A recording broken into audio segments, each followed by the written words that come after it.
Hi dears, ഇന്ന് ഞാൻ വന്നിട്ടുള്ളത് നല്ല ടേസ്റ്റി ആയിട്ട് നല്ല പെർഫെക്റ്റ് ആയിട്ടുള്ള ഒരു ക്രീമിൻ്റെ റെസിപ്പി ആയിട്ടാണ്. ഇത് കാരമൽ ട്രഫിളാണ് ഇന്ന് ചെയ്ത് കാണിക്കുന്നത്.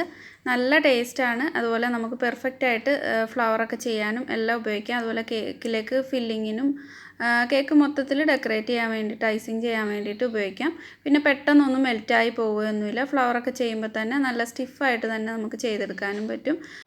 അപ്പോൾ ഇതിന് വേണ്ടിയിട്ട് ഞാനിവിടെ 150 ഗ്രാം വൈറ്റ് ചോക്ലേറ്റ് എടുത്തിട്ടുണ്ട്. അതൊന്ന് പെട്ടെന്നൊന്ന് മെൽറ്റ് ആവാൻ വേണ്ടിയിട്ട് ഇതേപോലെ ഒന്ന് ചോപ്പ് ചെയ്തിട്ടിട്ടുണ്ട്. അത് ഇവിടെ ഒന്ന് മാറ്റി വയ്ക്കാം. ഇനി ഇതിലേക്കായിട്ട് 1/2 കപ്പ് വിപ്പിംഗ് ക്രീം എടുത്തിട്ടുണ്ട്. അതൊന്ന് ചൂടാക്കി എടുക്കണം. ഒരുപാട് തിളച്ച് പോകണ്ട, ഒന്ന് ചൂടാക്കി എടുത്താൽ മതി. അപ്പോൾ വിപ്പിംഗ് ക്രീമിന് പകരമായിട്ട് നിങ്ങൾക്ക് ഹെവി ക്രീം വേണമെങ്കിലും ഉപയോഗിക്കാവുന്നതാണ്. ഇതിപ്പോൾ ഞാൻ ഫ്രീസറിൽ നിന്ന് പുറത്തെടുത്തിട്ടുള്ളത് കൊണ്ടാണ് ഇത് കട്ട പിടിച്ചിരിക്കുന്നത്. ചൂടാക്കുമ്പോൾ അങ്ങ് മെൽറ്റായി വന്നോളും. അപ്പോൾ കുറഞ്ഞ തീയിലിട്ടിട്ട് ഒന്ന് സൈഡിൽ നിന്നൊക്കെ ഒന്ന് തിളച്ച് വരാൻ തുടങ്ങുമ്പോൾ തന്നെ ഓഫാക്കിയിട്ട് മാറ്റി വയ്ക്കണം. അപ്പോൾ ഇത് നല്ലപോലെ തന്നെ ചൂടായിട്ടുണ്ട്. ഇതേപോലെ ഒന്ന് മിക്സ് ആക്കിയിട്ട് ഒന്ന് മാറ്റി വയ്ക്കാം. ഇനി ഇതിലേക്ക് പഞ്ചസാര ഒന്ന് കാരമൽ ചെയ്തെടുക്കണം. അപ്പോൾ ഒരു ഫ്രൈങ് പാൻ അടുപ്പത്ത് വെച്ചിട്ടുണ്ട്. ഇതിലേക്ക് 1/3 കപ്പ് പഞ്ചസാര ചേർത്ത് കൊടുക്കാം.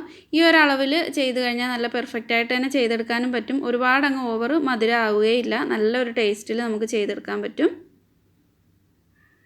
പഞ്ചസാര ഇത് പെട്ടെന്ന് തന്നെ അങ്ങ് മെൽറ്റായി വന്നോളും. നിങ്ങളെടുക്കുന്ന പഞ്ചസാര കൂടുതലായിട്ട് ക്രിസ്റ്റലായിട്ടുള്ളതാണെങ്കിൽ കുറച്ച് വെള്ളം ഒരു ടേബിൾ സ്പൂൺ വെള്ളമോടെ ആഡ് ചെയ്ത് എടുത്തിട്ട് ഒന്ന് മെൽറ്റാക്കി എടുത്താൽ മതി. അപ്പോൾ ഇത് സൈഡിൽ നിന്നൊക്കെ മെൽറ്റായി തുടങ്ങിയിട്ടുണ്ട്. ഇനി ഇത് നന്നായിട്ട് ഒന്ന് കളർ മാറിയിട്ട് ഒന്ന് കാരമലായി വരണം. ഇങ്ങനെ മെൽറ്റായി തുടങ്ങിക്കഴിഞ്ഞാൽ ഫ്ലെയിം ഒന്ന് കുറച്ച് വെക്കണം. ഒരുപാട് അങ്ങ് ഫ്ലെയിം കൂട്ടി വെച്ച് കഴിഞ്ഞാൽ കരിഞ്ഞ ഒരു ടേസ്റ്റ് ഉണ്ടാവും. അപ്പോൾ പഞ്ചസാരയെല്ലാം മെൽറ്റായി നല്ലൊരു കാരമലിൻ്റെ നല്ലൊരു കളറായി വന്നിട്ടുണ്ട്. ഇതിലേക്ക് ഇനി ഒരു 3 ടേബിൾ സ്പൂൺ ബട്ടർ ചേർത്ത് കൊടുക്കാം. ബട്ടർ റൂം ടെമ്പറേച്ചറിലായിട്ടുള്ള നല്ല സോഫ്റ്റ് ആയിട്ടുള്ള ബട്ടറാണ് ചേർത്തിട്ടുള്ളത്. ബട്ടർ ഒന്ന് നന്നായിട്ട് മെൽറ്റായി വരുമ്പോൾ ഇതിലേക്ക് ഇനി വിപ്പിംഗ് ക്രീം ചേർത്ത് കൊടുക്കണം. ഫ്ലെയിം ഇപ്പോൾ കുറച്ചാണ് വെച്ചിട്ടുള്ളത്. ഏറ്റവും ലോ ഫ്ലെയിമിൽ ഇട്ടിട്ട് വേണം ഇതൊക്കെ ചെയ്തെടുക്കാനായിട്ട്. ബട്ടറൊക്കെ നന്നായിട്ട് ഒന്ന് മെൽറ്റായി വന്നിട്ടുണ്ട്. ഇനി ഇതിലേക്ക് വിപ്പിംഗ് ക്രീം ചേർത്ത് കൊടുക്കാം. ഫ്രിഡ്ജിലിരിക്കുന്ന വിപ്പിംഗ് ക്രീം ഉടനെ തന്നെ ഇതിലേക്ക് ചേർത്ത് കൊടുക്കരുത്. ഇതേപോലെ ഒന്ന് ചൂടാക്കിയിട്ട് നല്ലൊരു ചൂടോടുകൂടി തന്നെ ഒഴിച്ചു കൊടുക്കണം. വിപ്പിംഗ് ക്രീം ചേർക്കുമ്പോൾ ഈ കാരമലായിട്ടുള്ള പഞ്ചസാരയൊക്കെ ഒന്ന് കട്ട പിടിക്കും. അപ്പോൾ അത് നന്നായിട്ട് മിക്സ് ചെയ്തിട്ട് നല്ലപോലെ തന്നെ മെൽറ്റ് ചെയ്തെടുക്കണം.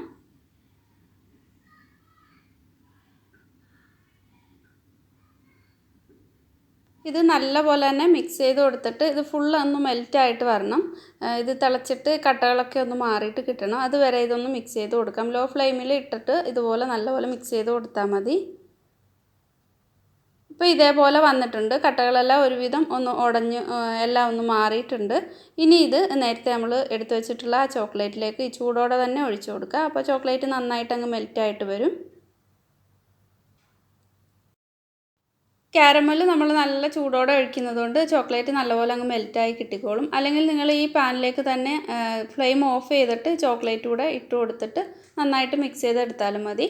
ഇത് പിന്നീട് ചോക്ലേറ്റ് തിളപ്പിച്ചെടുക്കേണ്ടതൊന്നും ആവശ്യമില്ല. ഈ ചൂടോടെ തന്നെ അതങ്ങ് മെൽറ്റായി വന്നോളും. നല്ലപോലെ ഒന്ന് മിക്സാക്കി കൊടുക്കാം. ഇതേപോലെ ഒന്ന് മിക്സ് ചെയ്ത് കൊടുത്തിട്ട് ഒരുപാട് ഇട്ടങ്ങ് കുത്തി ഇളക്കേണ്ട ആവശ്യമില്ല. എല്ലാ സൈഡിൽ നിന്നും ഒന്ന് നല്ലപോലെ മിക്സ് ചെയ്തിട്ട് എടുത്താൽ മതി. അപ്പോൾ ഈ ചോക്ലേറ്റ് അങ്ങ് മെൽറ്റായി കിട്ടും.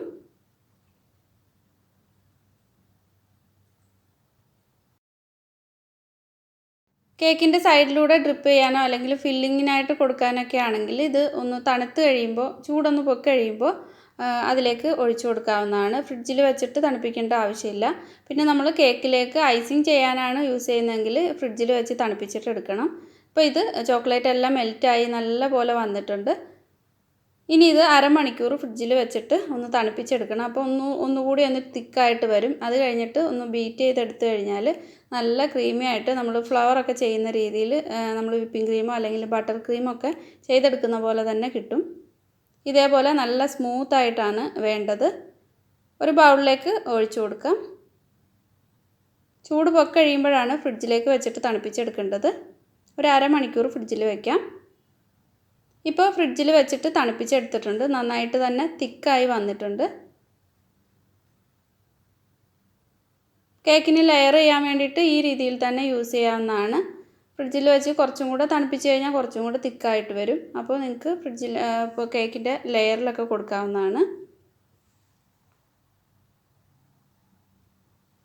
ഇതിനി ഒരു ബൗളിലേക്ക് ഇട്ടിട്ട് ഒന്ന് ബീറ്റ് ചെയ്തെടുക്കാം. ഇതിൽ നിന്ന് കുറച്ച് ഞാനൊന്ന് ബീറ്റ് ചെയ്തെടുക്കുന്നുണ്ട്. ബാക്കി ഫ്രീസറിൽ സൂക്ഷിച്ച് കഴിഞ്ഞാൽ നമുക്ക് കുറച്ച് നാൾ കേടാകാതെ തന്നെ സൂക്ഷിക്കാൻ പറ്റും.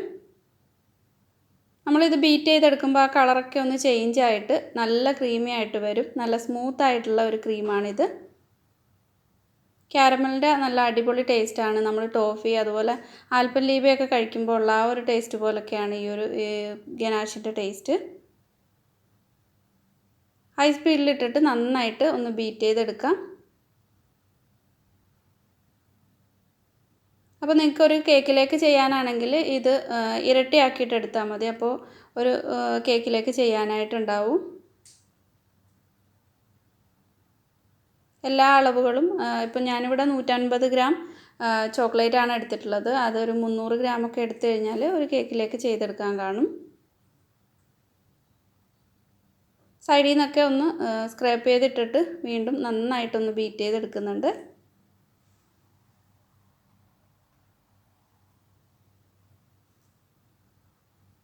അപ്പോൾ ഇത് നല്ല സ്മൂത്തായിട്ട് നല്ല സ്റ്റിഫായിട്ട് വന്നിട്ടുണ്ട്. ഇനി ഇതൊരു പൈപ്പിംഗ് ബാഗിലേക്ക് നോസിലിട്ടിട്ട് പൈപ്പ് ചെയ്യുന്നത് കാണിച്ചു തരാം. അപ്പോൾ ഈ ഒരു അളവിൽ ചെയ്ത് കഴിഞ്ഞാൽ മധുരമൊക്കെ കറക്റ്റാണ്. ഒരുപാട് ഓവറായിട്ട് മധുരമൊന്നുമില്ല, എന്നാൽ നല്ല കാരമലിൻ്റെയും ചോക്ലേറ്റിൻ്റെ ടേസ്റ്റും എല്ലാം ഉണ്ട് ഇതിന്. അപ്പോൾ ഞാനൊരു സ്റ്റാറിൻ്റെ നോസിലൊരു പൈപ്പിംഗ് ബാഗിൽ ഇട്ട് കൊടുത്തിട്ടുണ്ട്. ഇനി ഇത് പൈപ്പ് ചെയ്ത് നോക്കാം. നമ്മൾ ബട്ടർ ക്രീമൊക്കെ ചെയ്യുന്ന പോലെ നല്ല സ്റ്റിഫായിട്ട് തന്നെ വന്നിട്ടുണ്ട്.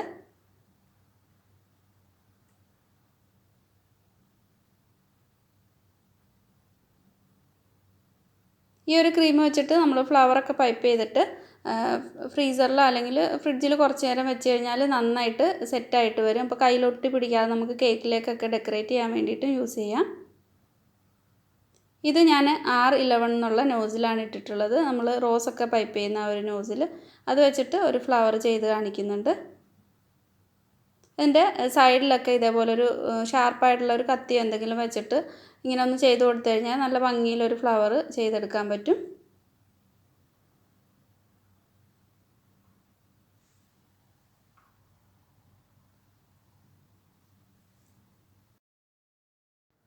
ഇതൊരു റോസാണ് പൈപ്പ് ചെയ്യുന്നത്. ഇതും R11 എന്നുള്ള ആ ഒരു നോസിലാണ് ഇട്ടിട്ടുള്ളത്.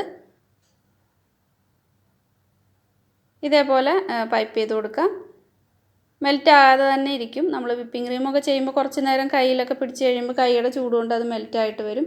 ഇതങ്ങനെയുള്ള പ്രശ്നമൊന്നുമില്ല. നമുക്ക് കേക്കൊക്കെ കുറച്ച് നേരം പുറത്തിരുന്നാലും ഒന്നും സംഭവിക്കില്ല, നല്ല പോലെ തന്നെ ഇരിക്കും. അപ്പോൾ നല്ല ഭംഗിയിൽ തന്നെ ചെയ്തെടുത്തിട്ടുണ്ട്. പെറ്റൽസൊക്കെ നന്നായിട്ട് തന്നെ വന്നിട്ടുണ്ട്. അപ്പോൾ നിങ്ങൾ ഈ ഒരു ക്രീം ഇതുവരെ ട്രൈ ചെയ്തിട്ടില്ലെങ്കിൽ ഒന്ന് ട്രൈ ചെയ്ത് നോക്കുക. ട്രൈ ചെയ്ത് നോക്കുന്ന സമയത്ത് ഫീഡ്ബാക്ക് അറിയിക്കാൻ മറക്കരുത്. അതുപോലെ നിങ്ങൾക്ക് ഈ വീഡിയോ ഇഷ്ടമായിട്ടുണ്ടെങ്കിൽ ലൈക്ക് ചെയ്യാത്തവരൊക്കെ ലൈക്ക് ചെയ്യുക, ഷെയർ ചെയ്യുക, സബ്സ്ക്രൈബ് ചെയ്യാതെ കാണുന്ന ഫ്രണ്ട്സ് മറക്കാതെ സബ്സ്ക്രൈബ് ചെയ്തിട്ട് സപ്പോർട്ട് ചെയ്യണേ. അപ്പോൾ വീണ്ടും കാണാം. താങ്ക്